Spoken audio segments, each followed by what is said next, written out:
noche de verdaderos y auténticos doctores. Esta noche aquí en el estudio de Grupo CB me da mucho gusto saludarlos. El doctor polémico, don Víctor Gutiérrez. Doctor, ¿cómo le va? Buenas noches al público. Gracias por estar aquí, amigo. Con el gusto de siempre, mi querido amigo.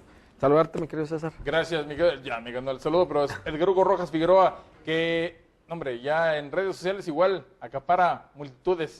Con nombre, nada de eso, pues ahí andamos trabajando Debe de ser, ¿no? y dicen por ahí en el pueblo y haciendo adobes, pero sí, a la orden y bueno, siempre atentos con estos temas que nos ocupan y que nos preocupan, mi querido César, y agradecidos con la empresa, contigo y con Argentina Auditorio. Gracias a ustedes por venir, es noche lluviosa aquí en Morelia, aquí están los dos para externar su punto de vista. La maestra Carmen Cabrera me decía que estaba un poquito indispuesta, le mandamos un saludo, no nos puede acompañar esta noche, pero con mucho gusto estará aquí la siguiente semana. El caso de Valentina, usted lo conoce bien, hablamos de él el día de ayer, sigue acaparando comentarios.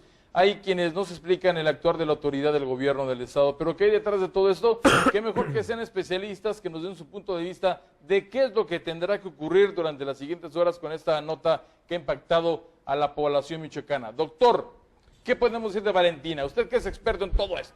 Bueno, recordemos que en México primero, el caso de la niña Ángeles, que así se le puso, o la niña de la maleta azul, una niña que es encontrada muerta y al no reclamarla a nadie, pues quedó a cargo del tribunal, el CEMEFO, le dan sepultura y le dan el nombre de Ángeles. Posteriormente, el 26 de marzo de 2016, Minori es asesinada acá en Tarímbaro y no se investiga nada y se acusa también ahí a un padrastro que fue el que directamente le privó de la vida. Si no es por las redes sociales jamás se hubiera hecho nada y a la fecha no se ha hecho absolutamente nada. Pasa lo mismo con Chepe y Yamilet, que en la tenencia Morelos no se supo nada y que precisamente el 28 de agosto del año pasado el victimario se entrega a las autoridades porque la autoridad, los ministeriales jamás hicieron absolutamente nada. Ahora, con esta niña Valentina, el 28 de julio, lamentablemente, se llega al hospital, dicen los familiares del presunto que se cayó, pero por ahí, según la necropsia, se manifiesta que está dislocada la cadera y la niña fue sodomizada. Bueno, no podemos explicar más a qué se refiere, claro, ¿verdad? Claro. Ser sodomizada. Y bueno, la niña con bastantes fracturas. Hay una persona que se detiene, pero no porque estaba vinculada a la cuestión de las lesiones, sino porque tiene una riña, se hacen de palabras con la pareja y con los familiares de la menor. Y la persona la dejan libre. Este es un gran problema de las procuradurías, que al momento de presentar las denuncias no se abre la carpeta de investigación y son victimizados. Esto pasó con Chepe y Yamilet, que al pedir justicia ante el Ministerio Público el 28 de agosto del año pasado, en lugar de salir la Procuraduría en su auxilio, fueron victimizadas y se le quería cobrar por la gente del Ministerio Público. Aquí está sucediendo lo mismo. No creo que sea necesario que el gobernador tenga que intervenir y decir que se va a actuar con todo el peso de la ley.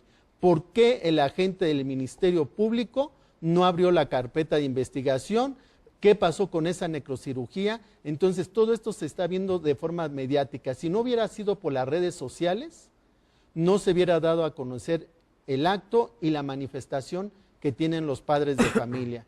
Entonces ya hay que marcar un alto, no solamente por Valentina, sino por todos los niños del país que pierden la vida y todavía son victimizados porque la autoridad encargada de impartir justicia hace caso omiso de ellas.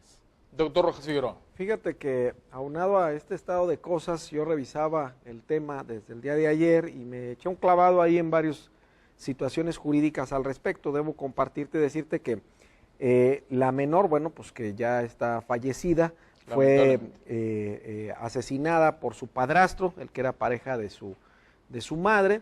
Aquí hay un estado de cosas interesante. Primero, bueno, pues al parecer el padrastro logra sustraer a la menor del lecho materno y la lleva a su domicilio, donde horas después los familiares de este padrastro o de esta pareja sentimental de la mujer le hablan a la madre y le informan que se había caído y que se encontraba en el hospital infantil recibiendo tratamiento al respecto.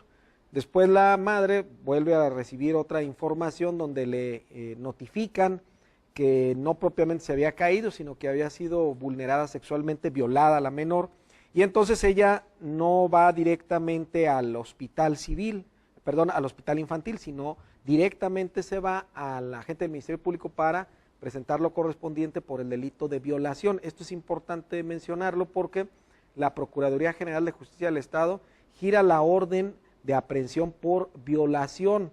Hay que enmarcar un poco que al girarse esto, obviamente se presume que la persona o la que sufre la agresión todavía tiene vida, y bajo ese esquema entonces se gira por violación. Sin embargo, hay la pifia del sanatorio donde se atiende que no le dan parte al Ministerio Público. Recordarás tú y el gentil auditorio que siempre es la obligación de todas las instituciones de salud pública de que se asisten de un Ministerio Público. Incluso en el Hospital Civil hay una agencia investigadora que está atenta de cualquier situación de este tipo, pero curiosamente no le dan vista al Ministerio Público al respecto. Después se descubre de que no propiamente era una orden de aprehensión por violación. Nótese aquí, por eso es la situación que propicia que este tipo esté forajido. Se descubre de que ha muerto, de que es por homicidio, y entonces ahora se hace la orden de aprehensión por homicidio. Hasta el momento, revisando un tanto la investigación respectiva, la Procuraduría bajo este contexto está tratando de localizar al infractor, obviamente al que cometió el homicidio, y obviamente dentro de la carpeta de investigación donde se desprende esta denuncia inicial, se va a determinar obviamente que por violación y por todo lo que ha comentado ya el doctor Gutiérrez.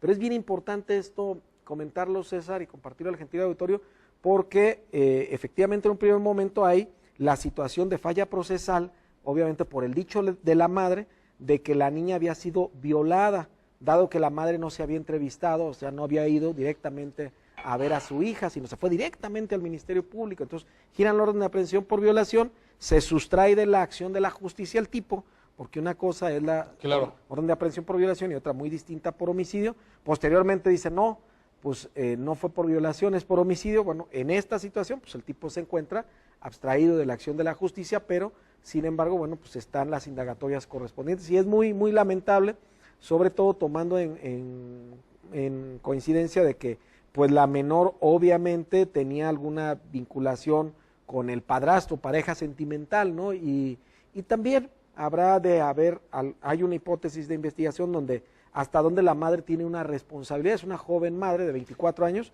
desde la óptica de cómo permitir que una menor vaya con una persona completamente desconocida, porque no es nadie de línea consanguínea directa, etcétera. La legislación establece que ausencia de los padres son precisamente los familiares en línea directa consanguínea, es decir, los abuelos en un primer momento maternos, luego paternos, y así consecuentemente, no propiamente con quien te hayas enamorado en ese preciso momento, ¿no? Vamos a ir a la pausa, doctor, para hacer algunas precisiones. Claro. Vamos a la pausa, nos interesa mucho contar con su participación. Estamos hablando de este caso que ha indignado, sigue indignando a la sociedad michoacana. A la pausa y regresamos.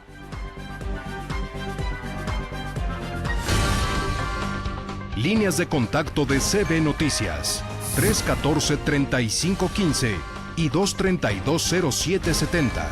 WhatsApp, 4434-861700. Facebook, CB Televisión. Twitter, CB-Televisión. www.cbtelevisión.com.mx. Su opinión es muy importante. Contáctenos. El panel de discusión analiza la noticia del día.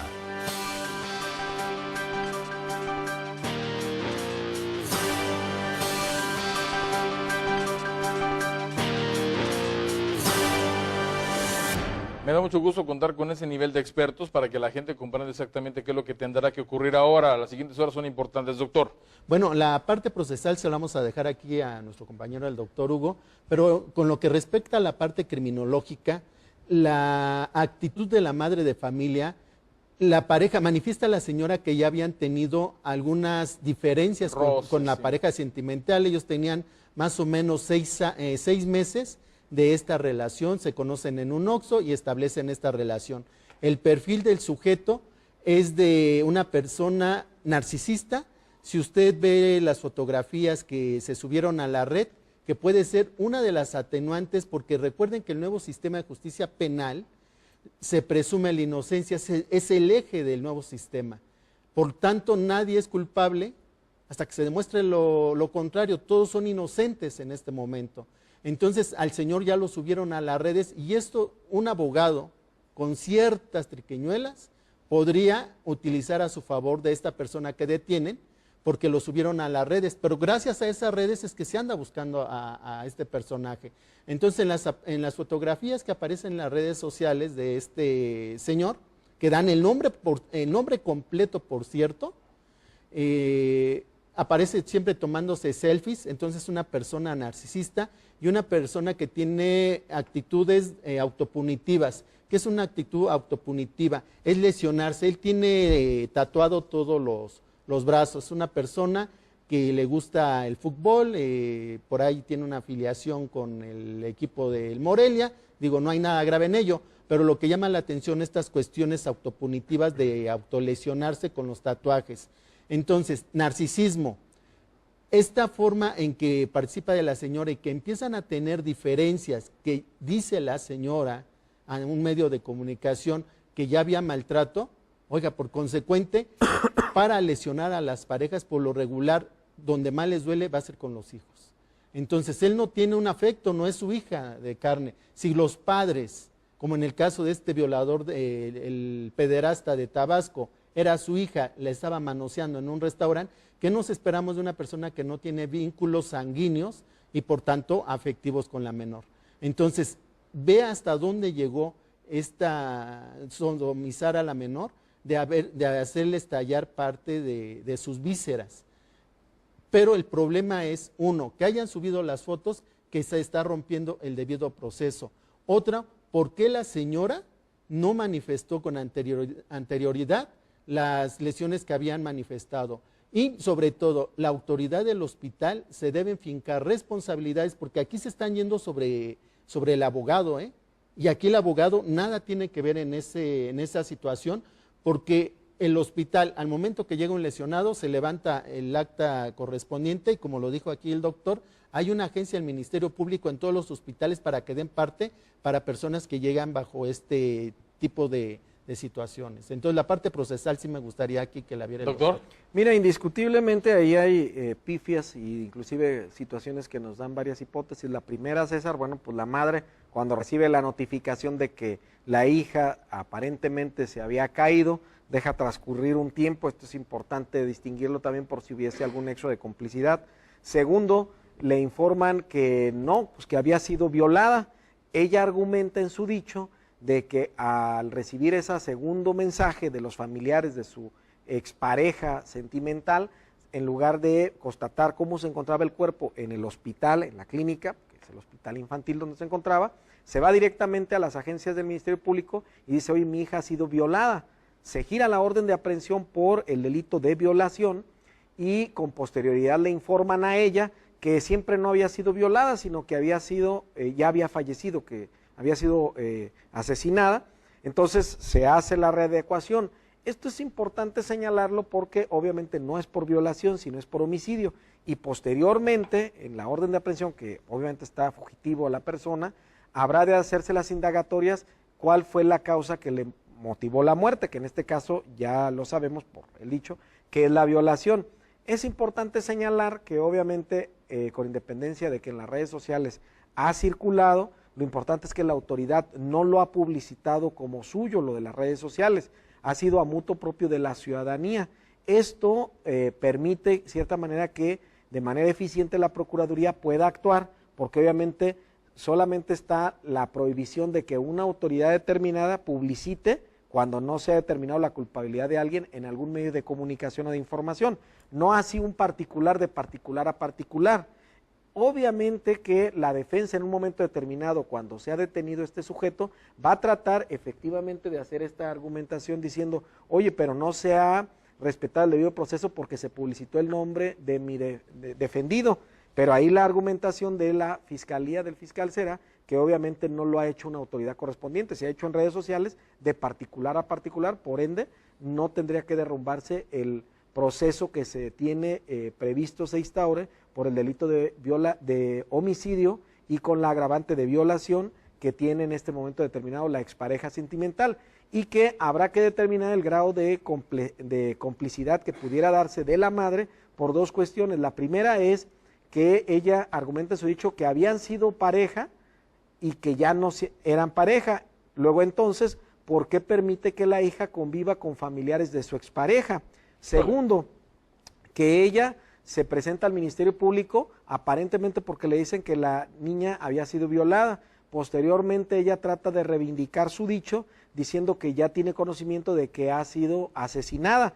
Luego entonces, la primera pregunta sería si efectivamente hasta la segunda llamada o al segundo aviso tiene conocimiento de que ya no tiene vida o estaba protegiendo a su expareja, y entonces le gana la emoción y finalmente dice la verdad del caso. Entonces, ahí hay varias situaciones que tendrán que deslindarse y bueno, las autoridades, la Procuraduría está adentrada en esto, ya se han mediatizado y también se han manifestado los familiares en las inmediaciones del Congreso del Estado y en otros medios informativos. Daremos seguimiento al caso para que la gente conozca más de todo esto. Doctor, ¿cómo lo localiza la gente? Gracias por sus conocimientos. Quedó, creo que explicado de manera contundente esta noche. Gracias al 44 33 25 70 77 WhatsApp, y si comentario en cualquier red de Facebook, Twitter. Sí, comentario. Sí, comentario, compré al principio. Perfecto. Doctor. Edgar Hugo Rojas Figueroa en la red social de Facebook, así, con mi nombre, Edgar Hugo Rojas Figueroa. Dan ponencias, pláticas, cualquier todo tipo de gusto, asesoramiento, todo, sí, doctor. con todo gusto. ¿Sí, doctores? Sí. Asesoría criminológica, sí. Con mucho gusto, doctor. Muchas gracias. Gusto a todo el público y al compañero y por supuesto al canal. Gracias, doctor. Gracias. Con el gusto doctor. de siempre, César, a usted, gentil auditorio. Amigo ¿Cómo sigue tu mami, doctor? Gracias. Ahí va caminando el Échale tratamiento. un saludote sí. con mucho cariño. ¿Cómo se llama tu mami? Esperanza Figueroa. Doña Esperanza Figueroa, ánimo, ánimo. Aquí estamos pidiendo por usted, ¿ah? Muchas gracias. Gracias, Muchas doctor. César. Gracias, doctor. Gracias. Vamos a la Gracias. pausa. Noche de amigos aquí, noche lluviosa en la capital de Michoacán.